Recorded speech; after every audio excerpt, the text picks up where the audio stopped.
Guys, I think I've been wrong about iiRcade, or at least off base.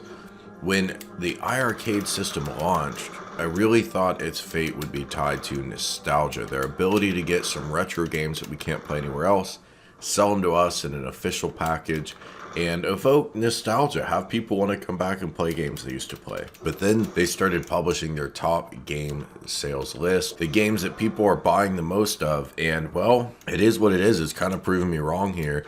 If you take a look at their top 10 of all time to date sold, we're going to see in here a little bit of retro gaming for sure, but we're going to see a lot of games from phones. We're going to see a lot of modern games, console, phone, PC, that sort of thing that have been ported to the iiRcade system, including Dead Cells, which is a game I'm going to talk to you about today.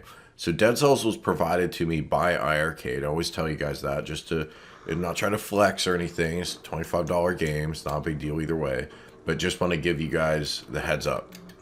However, you know, they're not reviewing this content. They're not paying me to do this video or anything like that. So I'm going to give you my honest take on, well, how is Dead Cells?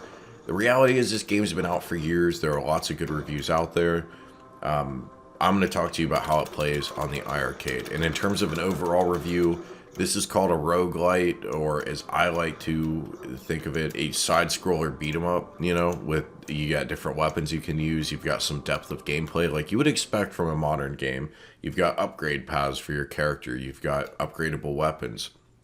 You've got throwables, which adds another element to it. Lots of different types of enemies. So it's a good game. It's got a great sense of atmosphere, the music, all of that. I mean, this game's been highly reviewed for a long time, so I'm not telling you anything you don't already know. But the quick summary is it's a lot of fun. It's going to be deeper than a normal arcade game because it's a modern game at the end of the day. How does it play on iiRcade? Well, not only that, but I think this has serious implications for iiRcade going forward, and it's beyond Dead Cells. It's looking at these top games lists, because you better believe Jong and his team are looking at which games sell the best, which games bring in the most revenue, which games can command the highest price points. That's going to be what they chase. In a world of limited resources, you're going to go after what moves the needle the most. And here, what moves the needle the most are getting games that are good quality, games that have maybe been out for a few years, and getting those developers to come over and port it to your platform, the iiRcade. Issue, if there is one, is that iiRcade has 6 buttons. Some of these games, including Dead Cells, require more buttons than that. So they may go back to the drawing board at some point, and I would hope they would do this, an 8-button layout, because we are ultimately playing console games here, and 6 buttons just isn't quite enough. 6 is enough for arcade games, but not enough for console games. And that brings me back to Dead Cells. When you're playing Dead Cells on the iiRcade, you will find that there are a couple buttons, coin and player one, start buttons, that are going to be mapped as actual action buttons in this gameplay experience.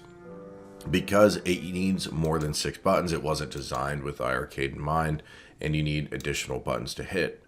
Not a big deal. Just make sure you play this with the lights on so that you can see where the buttons are, because you're probably used to all the buttons being clustered next to each other, so having to find the one a couple inches away in the dark is a little tough, but when the light's on, it's no problem.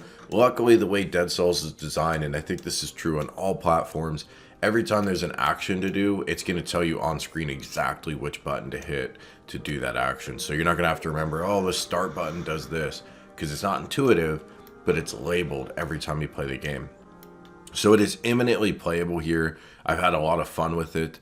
I could be playing this on my Xbox or somewhere else, but I do like actually playing it on an arcade format. Let's face it, this is a 2D game, which lends itself really well to the old school digital joysticks of yore, which is what we get in the iiRcade. And let's also face it, a lot of the platformers or beat 'em ups from old school arcade games were kind of light on complexity. You know, these guys had memory limitations. Think about Teenage Mutant Ninja Turtles. It's a fun game, it's a really cool game, but it's not super deep. It does kind of get old. It's not something you're going to probably want to replay over and over and try to get your maximum speed run time on it or anything like that. Dead Cells is going to be a game with a lot more depth than that, because it is a modern game. So getting back to my larger point, I think iiRcade is showing us that there is a future with arcade style games that can be played on an arcade but that aren't vintage at all, and in fact aren't nostalgic at all, other than just, hey, I'm playing on an arcade format. But it's not going to be a specific machine. You're not playing TMNT, you're not playing Golden Axe, you're playing Dead Cells. None of us grew up in the arcades playing Dead Cells, but who cares? It's a really fun game. So again, if you're iiRcade, you've got a limited number of games, you've got to build out your games library, and you see these kind of sales results. If I see that, I think, man, I'm going to every 2D phone game with more than 4 stars on the App Store, and I'm going to try to get them into my system. I'm going to try to get them over here to iiRcade, because those are the games that the consumers have spoken and want to buy. These are the games that are selling units. You couldn't have convinced me that Oddmar, a phone game, and as I understand it, it's a good game, a really good game even. I've never played it, but you could never have convinced me that an iOS game or an Android game would be number 1 on iiRcade. I wouldn't have believed it. If you showed me this list and said, hey man, they're going to have Map Mania, they're going to have Windjammers, they're going to have Shadow Dancer, I would have thought, yeah, those are going to be the top games. You know, maybe Double Dragon, something like that. I never would have thought Oddmar, so that's what I was wrong about. I don't think they need nostalgia as much. Certainly it helps. There are nostalgic games here, and I know I've had a lot of fun playing Windjammers on my iiRcade, for example. But going forward, are they going to chase these sometimes hard to license vintage games, or are they going to double down and get the newer games ported into iiRcade? I tend to think there's probably going to be a little bit of both, but clearly they're going to spend more effort on the newer games. They cost more as well. Dead Cells is a $25 transaction every time you buy a game, and yet it's the number 4 best-selling game of all time. It's not even been here for very long. It's only been out for a few weeks. Maybe it'll end up at the number 1 at some point. Riptide GP, I mean, this is a completely modern game. So kind of blowing my mind a little bit with where people are spending their money. But at the same time, I myself am playing Dead Cells right now, and it's a lot of fun. Last thing I want to close with, iiRcade did announce they're going to offer a tempered glass panel that you can replace the plexi with on the screen. I've not had any issues with plexi. I'm not a big plexi versus glass snob. Mine came without any scratches, so it works for me. But they are offering this for $50 and free shipping or shipping included at that price. And let's be honest, glass isn't that expensive. You're mostly paying for shipping at that point.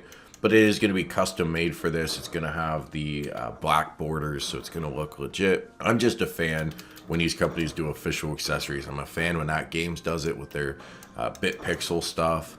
I'm a fan when iiRcade's doing it now with their real glass sheets.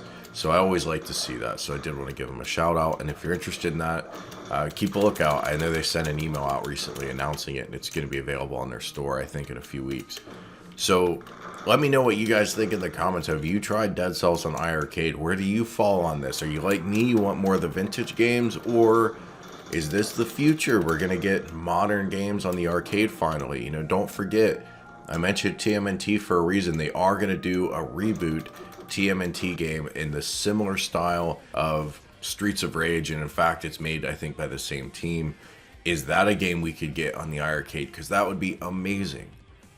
Let's see, and if that's true, then in fact the more advanced, sophisticated computer that's in the iiRcade, the PCB, is paying off because they're playing games that the other platforms, At Games and Arcade One Up, can't.